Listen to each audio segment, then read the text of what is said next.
Okay, in the last tutorial video I used a loop, a do-while loop, and I checked my previous videos and I think I didn't even talk about loops in any of my previous videos, so that's what I'm going to do right now. I'm just going to briefly explain and introduce to you the three basic types of loops in C++.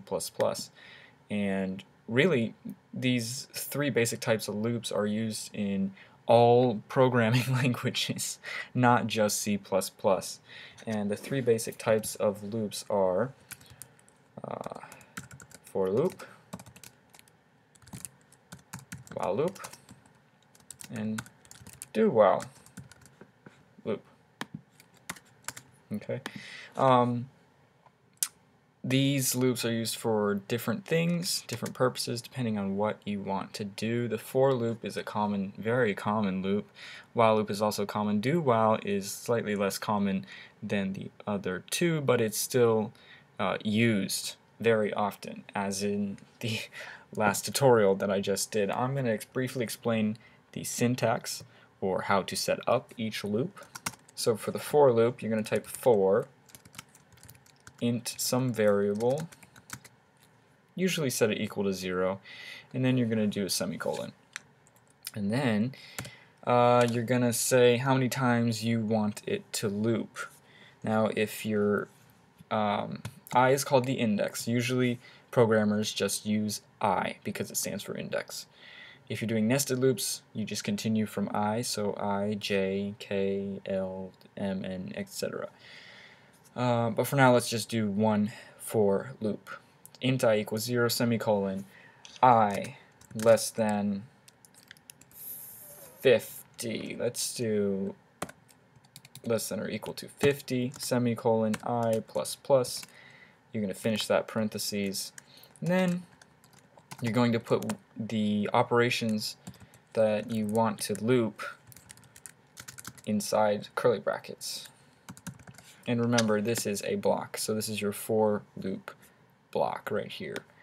And any variables declared in here will be used only for the for loop block. Going again, reviewing from the previous video. But anyways, these statements right here deserve a little explanation.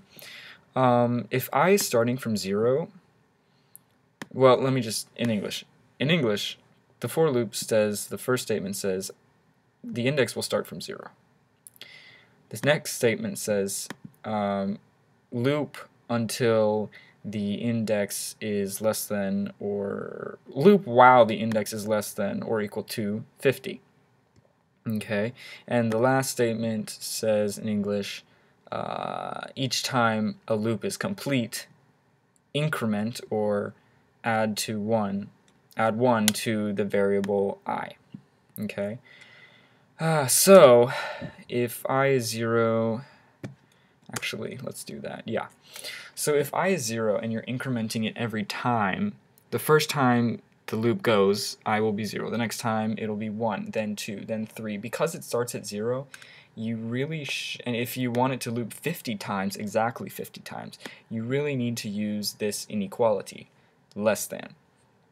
Okay, because if you use less than or equal to, then if you use less than or equal to, it would actually loop 51 times, because it would count 50 as an iteration, a loop. So you would get 51 loops. Now, had you started at I equals 1, that would get rid of that 51, and you could say I less than or equal to 50. Now, that would loop 50 times. You can also go in an opposite direction. I equals 500. I greater than or equal to 50. Decrement. And that would loop however many times 500 minus 50 is. 450. Wow. Easy math. So that's a for loop, and we're gonna do more of those, and the more you use it, the more you will understand it. Okay, while loops. While loops are very, very easy, much simpler than for loops. operations to loop. So within a while loop, basically it's just going to check for a condition while that condition is true. Boulevard, whatever. While that is true, you actually can't do that. You have to declare it prior. So let's do bool var equals 1 or true. Yeah. So while this variable is true or not equal to 0, because in computer programming and logic, 0 means false and anything other than that means true. So while this is true, just loop continuously until something inside here, the body of your while loop, changes the looping variable to false.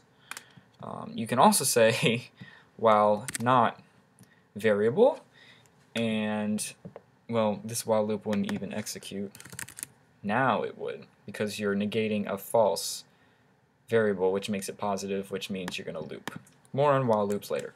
Do while loops. You have do, not double, thank you, and then your body, and then operations to loop. This structure, this function, I guess you could say, this loop, while var.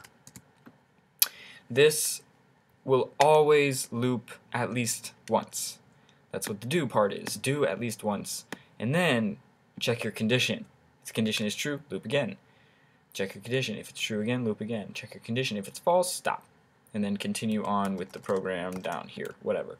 So these are your basic loops in C++ and pretty much in every programming language: for, while, and do while.